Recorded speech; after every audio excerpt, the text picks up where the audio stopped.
Something walks whistling past my house every night at 3:03. Every night, no matter the weather, something walks down our street whistling softly. You can only hear it if you're in the living room or the kitchen when they walk by, and it always starts at exactly 3:03. The sound starts faint, somewhere near the beginning of the lane near the Carson place. We're towards the middle of the street, so the whistling moves past us before fading away in the direction of the cul-de-sac. When I was younger, my sister and I would sneak into the kitchen some nights to listen. Mom and Dad didn't like that, and we'd catch hell if they found us out there, but they were never too hard on us, since we always stuck to the one big rule. Don't try to look at whatever was whistling. My neighborhood is a funny place. I've lived here since I was 6 and I love it. The houses are small but well kept, good-sized yards, plenty of places to roam. There are a lot of other kids here my age. I turned 13 back in October. We grew up together and would always play foursquare in the cul-de-sac, or roam around from back porch to back porch in the summer. This was a good place to grow up. I'm old enough to see it. And there's only the two strange things here, the night whistling and the good luck. The whistling never bothered me much. Like I said, I couldn't even hear it from my bedroom. But Mom and Dad don't like talking about it, so I've stopped asking questions. My dad is a strong guy, tall and calm. He has an accent since he moved to the US as a kid. His family, my grandparents, they're from the islands. That's what they call it. My dad, the only time he isn't so calm is if the whistler comes up. He talks a little quicker then, eyes move faster, and he tells us not to think about it so much, and to always remember the one rule, the big rule. Don't try to look outside when the whistler goes past. Not that we could look even if we wanted. See, there are shutters on the inside of every window, thick pieces of heavy canvas that pull down from the top and latch to the bottom of the window frame. Each latch even has a small lock, about the size of what you'd find on a diary. My dad locks those shutters every night before we all go to bed and keeps the key in his room. My mom, I don't know what she thinks about the whistling. I've seen her out in the living room before at 3:03 when the sound starts. I could see her if I cracked my door open just an inch to peek. She's not out there often, at least I haven't caught her much, but once or twice a month I think she sits out there on our big red couch just listening. The whistler has the same tune every night. It's cheerful. Da da da da da dum. Da da da da da dum. Remember how I said there are two odd things about where I live? Well, besides our night whistler, everyone in my neighborhood is really lucky. It's hard to explain and Dad doesn't like us talking about this part much either, but good things just seem to happen to people around here a lot. Usually, it's small things, winning a radio contest, or getting an unexpected promotion at work, or finding some arrowheads buried in the yard, you know, the authentic kind. The weather is pretty good and there's no crime, and everybody's gardens bloom extra bright in the fall. A million little blessings, I've heard my mom say about living here. But the main reason we stay here, why we moved here in the first place, is my sister Nola. She was born very sick, something with her lungs. We couldn't even bring her home when she was born, only visit her in the hospital. She was so small, I remember, small even compared to the other babies. A machine had to breathe for her. We moved into our house here to be closer to the hospital. As soon as we moved here, Nola started getting better. The doctors couldn't figure it out, they chalked it up to whatever they were doing, but we all could tell they were confused. But my parents knew, even I knew, Nola getting better was just another of the million little blessings we got for living in our neighborhood. So that's why we stayed even after we found out that, for every small miracle that happens here every day, now and then, some bad things happen. But they only happen if you look for the whistler. See, our neighborhood has a welcoming committee. They show up with macaroni casserole and a gift basket and a manila folder whenever someone new moves in. They're very friendly. 4 people showed up when we moved in 7 years ago. The committee made small talk, gave me a Snickers bar, and took turns holding Nola. It was her first week out of the hospital, so they were extra careful. Then the committee asked to speak to my parents in private, so I was sent to my room where I still managed to hear nearly every word. The welcoming committee told my parents about how nice the neighborhood was, really exceptionally hard to explain kind of nice. And then they told my parents about the even harder to explain whistling that happened every morning at 3:03 and ended at the tick of 3:05. The group, our new neighbors, warned my parents that the whistling was quiet, would never harm or hurt us, as long as we didn't look for what was making the sound. This part they stressed, and I pushed my ear into the door straining to hear them. People who went looking for the whistler had their luck change, sometimes tragically. A black cloud would hang over anyone that looked. Anything that could go wrong would. The manila envelope the committee brought over contained newspaper clippings, stories about car crashes and ruined lives, public deaths and freak accidents.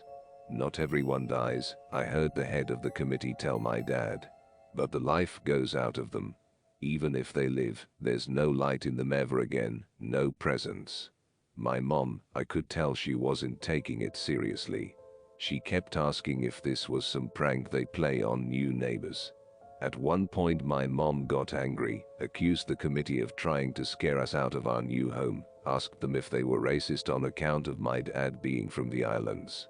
My dad calmed her down, told her he could tell our new neighbors were sincere and they were just trying to help us. He explained that he grew up hearing these kinds of stories from his mom and that he knew there were strange things that walked among us. Some of those strange things were good and some were bad, but most were just different. After the committee left, Dad went out to the hardware store, bought the canvas blinds, the latches and the locks, and installed them on every window in the house after dinner. That first night in our new house, I crept out of my room at 3 a.m., only to find my dad awake sitting on the living room couch, holding my baby sister. My dad held up his finger in a SHH motion, but patted the couch next to him. I sat and we waited. At exactly 3:03 we heard the whistling. Da da da da da dum. Da da da da da dum. It came and it went just like our neighbors said. The whistling returns each night, and we never look, and we enjoy our million little blessings every day. Nola breathes on her own, and she's grown into a strong, clever girl. My dad even joined the welcoming committee. We don't get new neighbors often, why would anyone want to leave? But when a new family moves in, my dad and the committee bring them macaroni casserole, a gift basket, and the manila folder. I can always tell by the look on my dad's face when he comes back if the family took the committee seriously, or if we'd be getting new neighbors again very soon. Not long ago a family moved in directly next to us. The previous owner, Ms. Maddie, passed away at age 105. She'd lived a good, long life. Our new neighbors seemed like they'd fit in just fine. They believed the welcoming committee, took my dad's advice about the locking shutters, since they had a young child of their own. Whatever newspaper clippings were in that manila envelope, whatever evidence, my dad never let us see. But I imagine it must have been awfully convincing since our neighbors got along with no issues for the first month. One night, when our new neighbors had to leave town, they sent their son, Holden, to stay with us. He was 12, a year under me in school. I didn't know him well before that night, but as soon as his parents dropped him off after dinner, I could tell it was going to be a bad time. Do you know who is always out there whistling every night? Holden asked the moment the adults left the room. The three of us were sitting in the den, some Disney movie playing idly on the television. My sister and I exchanged a glance. We don't talk about that, I said. I think it's that weirdo that lives in the big yellow house on the corner, Holden said. Mr. Tolls? My sister asked. No way, he's really nice. Holden shrugged. Must be a psycho killer then. Nola tensed. We don't talk about it, I repeated. Let's go in my room and play Nintendo. We spent the next few hours playing games, eating popcorn and then watching movies. A typical sleepover, but I could see Holden was getting antsy. After my parents had wished us a good night, locked the blinds, and gone to bed, Holden stood up from his beanbag and walked over to where Nola and I were sitting on my bed. "Have you ever even tried looking?" he asked. "It's nearly time." Like most sleepovers, we'd conveniently ignored any suggestion of a bedtime. I was shocked to see he was right. It was almost 3 a.m. I sighed. "We don't see, I can't even try to look because my dad locks the blinds every night and hides the key," he continued, ignoring me. "So does our dad," said Nola. "No," replied Holden. "No, he doesn't." "You saw him do it," I said, a little sharper than I meant to sound. Holden grinned. "Your dad locks the blinds, yeah, but he doesn't hide the key. He keeps it right on his normal keychain." "So?" I asked, worried I already knew what he would say next. Because I had noticed that my dad didn't bother hiding the key anymore after all of these years. Because he knew we took it seriously. "So, after your dad locked up but before your parents went to bed, I went to the bathroom. And on my way, I may have peeked into their room, and I may have seen your dad's keychain on his nightstand, and I maybe went and borrowed the key to blinds." Nola and I stared, and his grin only grew wider. "You're lying," I said. Holden shrugged. "You can check if you want. Just open your parents' door and look, you'll see his keychain right there on the nightstand." "Stay here," I told both of them. "Don't move a muscle." I hurried over to my parents' room but hesitated at the door. If Holden wasn't lying, my dad would be angry. Beyond angry. I was scared thinking about it. But more scared of an open window with the whistler right outside. I opened the door, barely an inch, and looked in, but it was too dark to see. Taking a deep breath, I walked into the room. 2 steps into the dark I froze. The whistling started, and I could hear it clearly from my parents' room. I never realized, but they must have heard the sound every night since we moved into the house. They never told us. I don't think I could have slept through it. I stood there, listening to the whistling come closer, unsure whether I should turn on a light or call out for my dad. Soft sounds from the living room brought me back to reality. "Nola," I yelled, running out of my parents' room. Holden and Nola were standing near the front door next to a window. Holden wasn't lying. I could see him fumbling with the lock on one of the blinds. I heard a click. He did have the key. Holden let out a quick laugh. Nola stood next to him, hunched up, afraid but maybe curious. The whistling was right outside our house now. "I think I made a sound," called out. "I can't remember." Time felt frozen, clock hands nailed to the face. But I found myself moving. I'm not fast, I've never been athletic. Somehow, though, I covered the space between myself and Nola in a moment. My eyes were locked on her, but I heard Holden pull the blind all the way down so it could release. I heard the snap of it start to raise, and I heard the whistling just on the other side of the window. But I had my arms around Nola, and I turned us so she was facing away from the window. At the same time, I jammed my eyes shut. The blind whipped open. The whistling stopped. I felt Nola shaking in my arms. "Don't look, okay?" I told her. "Don't turn around." We were positioned so that she was facing back towards the hallway, and I was facing the window. My eyes were still closed. I felt her nod into my shoulder. I reached out with the arm not holding Nola and tried to touch Holden. My hand brushed against his arm. He was shaking worse than Nola. "Holden?" I asked. Silence. I reached past him and gingerly felt for the window, eyes still sealed shut. The glass was cold against my fingertips. Colder than it should have been for the time of year. I moved my hand up the window, searching for the string to the blind. The glass began to get warmer the further I reached, and there was a gentle hum feeding back into my fingertips. I tried not to think about what might be on the other side of the window. Finally, I touched the string and yanked the blinds shut. I opened my eyes. In the dim light leaking out from the kitchen, I could make out Holden, pale and small, staring at the now closed window. "Holden?" I asked again. He turned towards me and screamed. Everything became a flurry of motion. Lights sparked to life in the hall, then the living room. My parents' footsteps thudded across the hardwood floor. I didn't turn to look back at them. My eyes were glued to Holden. He was pale, had bit his lip so hard there was a thin red line of blood running down his chin, and he'd wet himself. "What happened?" my dad asked from behind me. I managed to swivel away from Holden and look back. He looked. I'd never seen my dad scared before, but I saw it that night. In that moment, an old ugly terror stitched on his face. A parent's fear. "Just Holden?" he mouthed to me. I nodded yes. My dad let out a breath. He looked so relieved I nearly expected him to cheer. But then he turned to Holden and my dad's face changed. I wondered if he felt bad for feeling good that Holden was the only one that looked. There was a knock at the door. We all froze. Holden whimpered. "Don't answer it," my mom said. She stood at the threshold of the hall.